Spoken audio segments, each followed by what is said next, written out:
please help me welcome Jay Graber.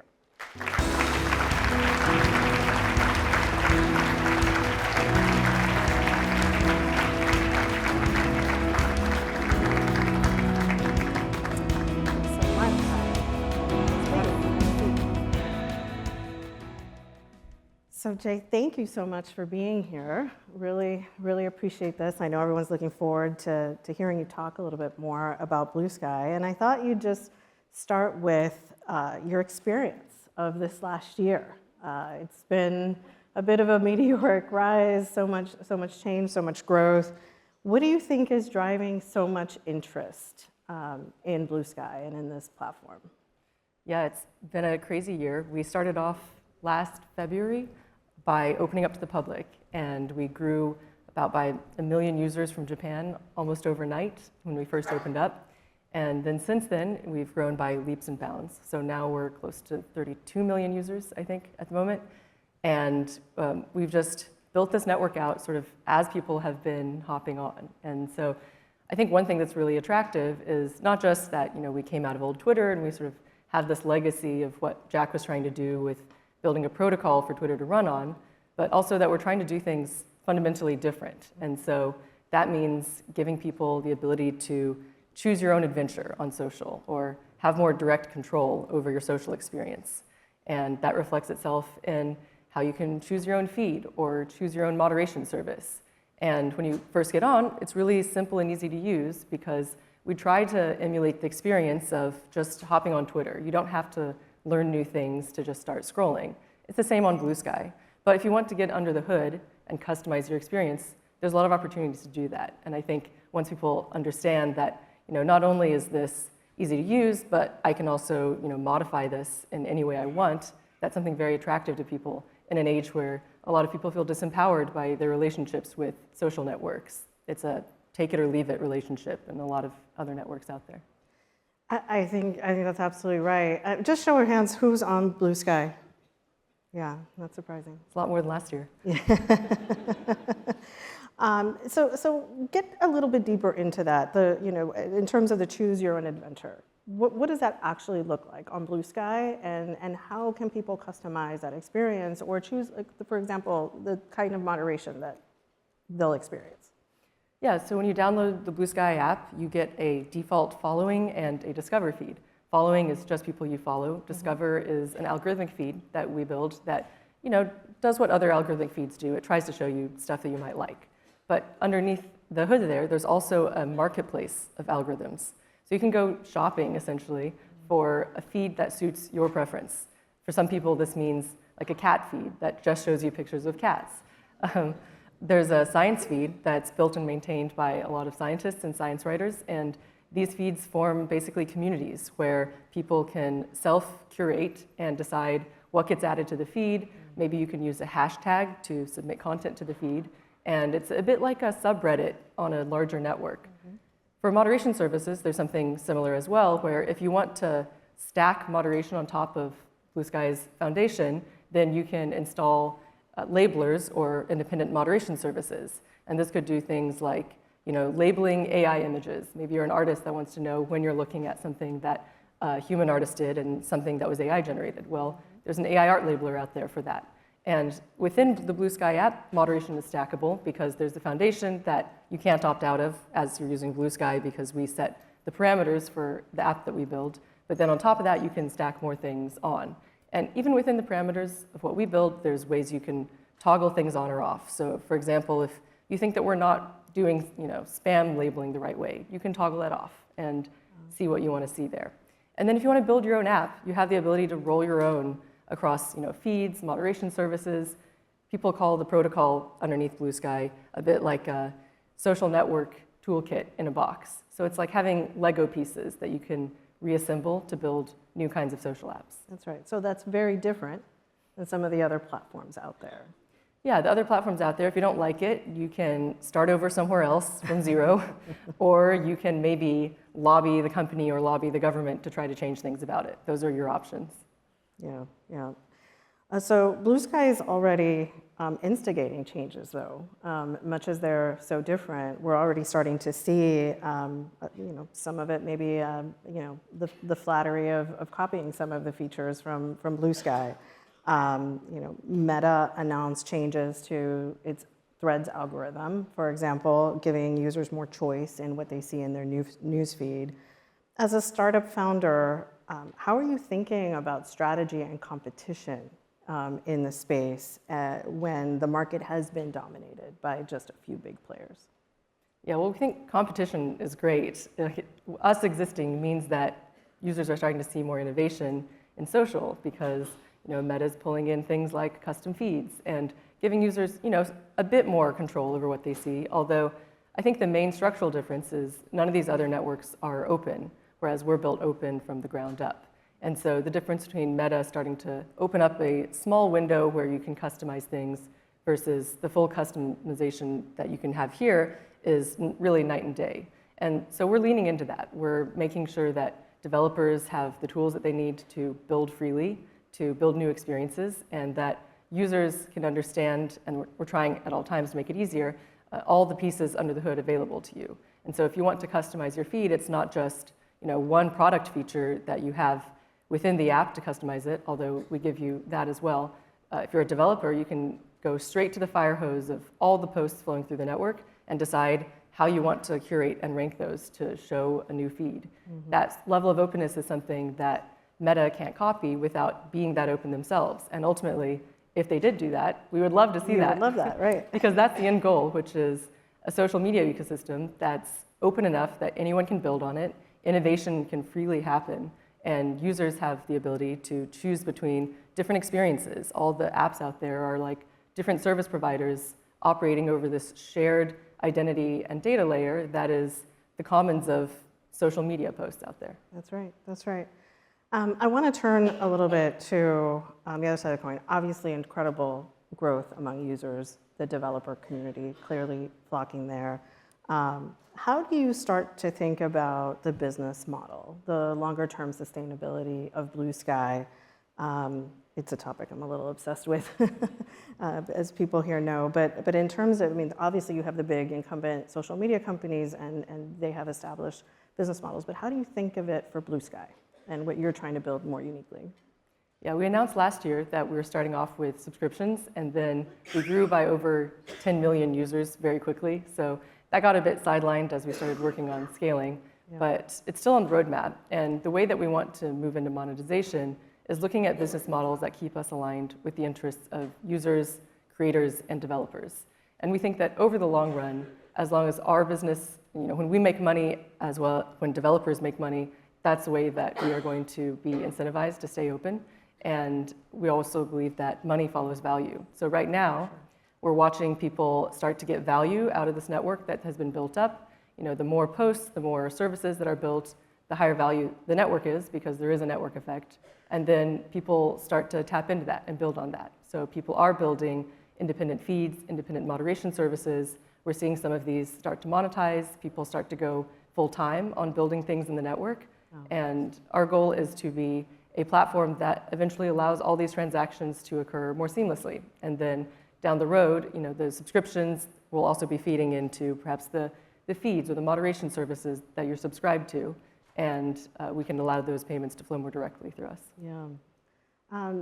You and I have talked about this before, and clearly the journalism community has started to really flock to Bluesky, and I know you believe it is important. The journalism and news and bringing the audience back to the originating sources is something that I know is important to you. How do you think, we've been hearing this anecdotally, but what are you seeing in the data to support that news-consuming public and the journalism community is in fact on Bluesky? And why do you think that is? Yeah, I think there's a real appetite for a place where people can get real-time breaking news with as little between them and the sources as possible. And people are looking for trustworthy sources of information. And some of the things that we've designed, like the ability to choose your own feed, as well as more subtle choices, such as not deprioritizing external links, means that we are becoming a really good source for that. And so we've seen news organizations report that on Bluesky, they're getting 2 to 10x the number of click-throughs to news articles, because on other sites, when you post a link, and we're super happy about that. We want links to work. We think that social should be part of the open web. Social apps should be a gateway into the open web.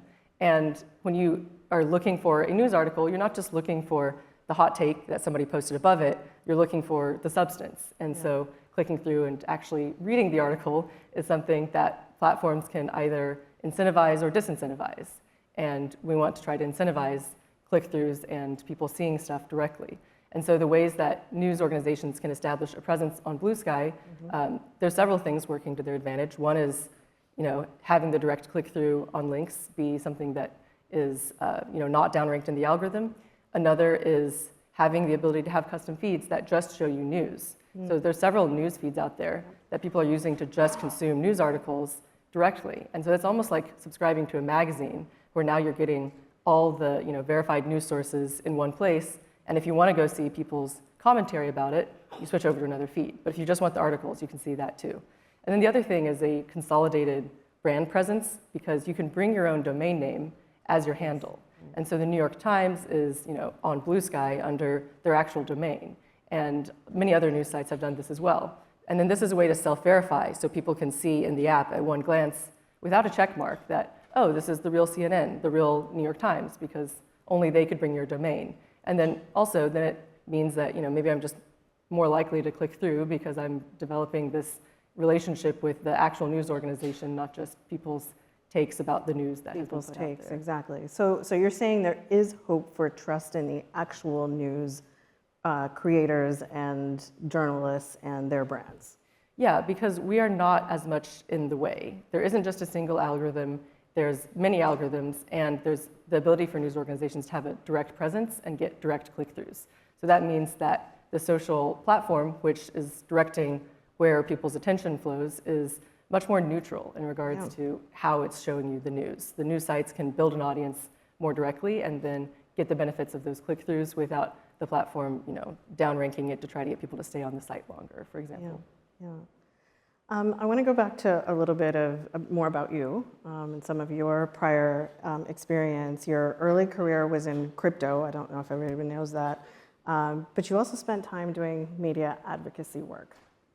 So you come to this as someone who's really thought deeply about the media ecosystem and what works and what doesn't.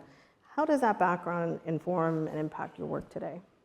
Yeah, I actually started my career after college in digital rights advocacy. So I worked in tech policy, worked at an organization called Free Press.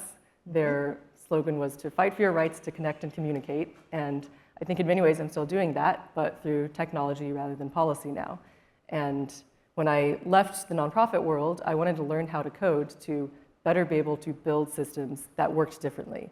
Because at the time, I noticed we were organizing a lot of our campaigns on Facebook, and structurally, Facebook was very centralized. And even back in 2014, when I was doing this, I felt that it was dangerous to have a single platform that had one way of curating and moderating speech for billions, and that someday that power can always be turned against the democratic principles. And if you want to ensure that democratic principles stay around, you have to have digital systems that reflect that architecture.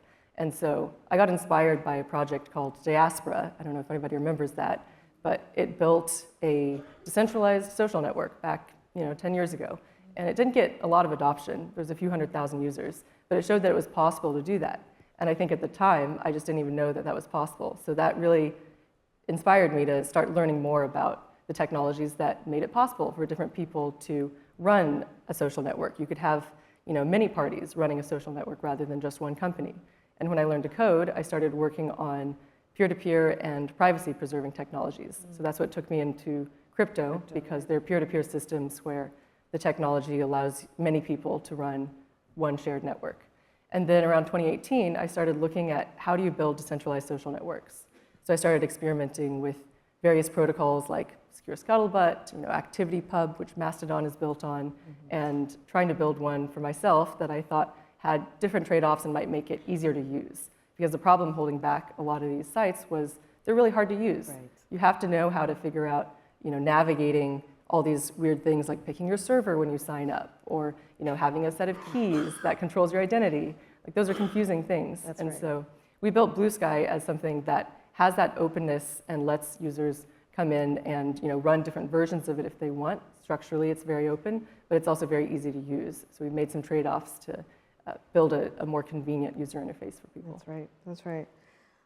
We have amongst this audience of very high propensity news consumers, a lot of community funders.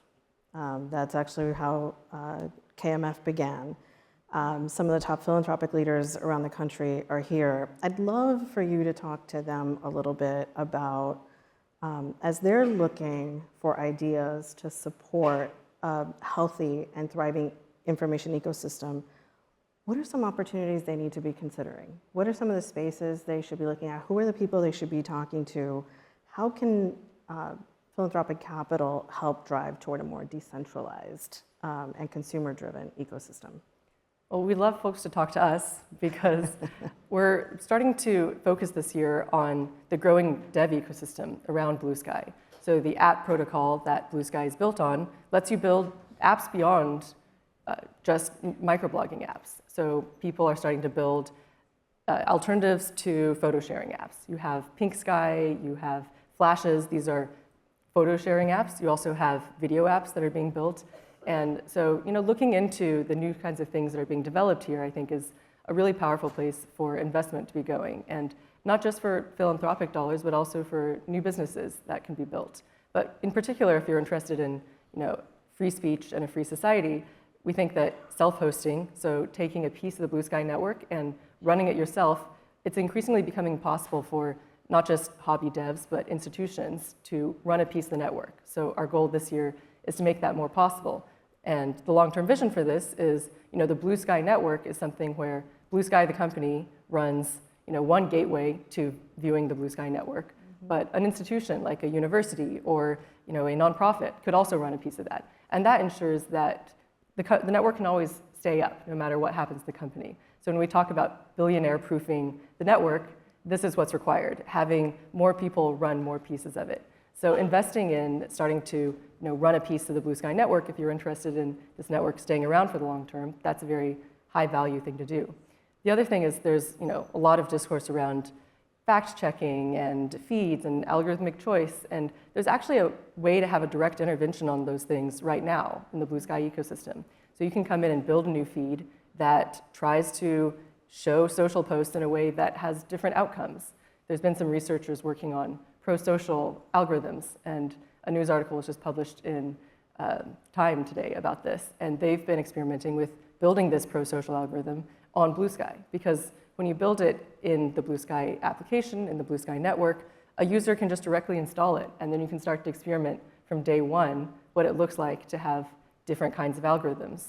The same is true of moderation services and fact checkers. If you want to run a third-party fact checker, you can set one of those up and start running it on Bluesky today. And so our goal as a company is to make it increasingly easy over time to have less technical skill required to make that possible. But if you're interested in making it possible now with some funding, some developer time, it's all possible today. Well, and of course, you have the built-in audience that is perfect for testing out the new moderation tools or what have you. Yeah, we have 32 million users now, and a lot of them are very interested in seeing the future of social be something that's more resilient, something that's more user-controlled, and so they're willing to try out things like this. Like many of them are early adopters. That's right. They're interested in seeing decentralized social work, and so when people run experiments like this, it's a very welcoming place. People like to see new ways of having social innovation happen. That's right. Within the Bluesky network, there's a lot of appetite for that. That's right. I have one last question as we wrap up here, and that is, I'd love if you could share with us what are some of the interesting things that you might be working on that aren't quite out yet. Anything to tease that's in the network? Any announcements you want to make? That'd be lovely too. Well, of course, we're always improving the app. There's a lot of new features and stuff coming, but I think one thing we're really excited about this year is, as I've mentioned before, maturing the dev ecosystem. It's about time that we're seeing a lot more developer interest. We're seeing a lot of uptake here. So our first @Proto Developer Conference is actually being run by independent community organization that spun up to host this in March. It's, I think, March 21st and 22nd in Seattle. And so that's something that I think is going to be a good convening for a lot of people who want to see the future of @Proto be the way that social apps are built. I think that's something that I'm really excited about, just the self-hosting, the new applications springing up, and the new possibility for developers and third parties, including civil society, get involved. Great, wonderful. Well, we're going to leave it there because I know that we have a lot of folks eager to get back to the networking and dinner plans, but please join me in thanking Jay for this great conversation.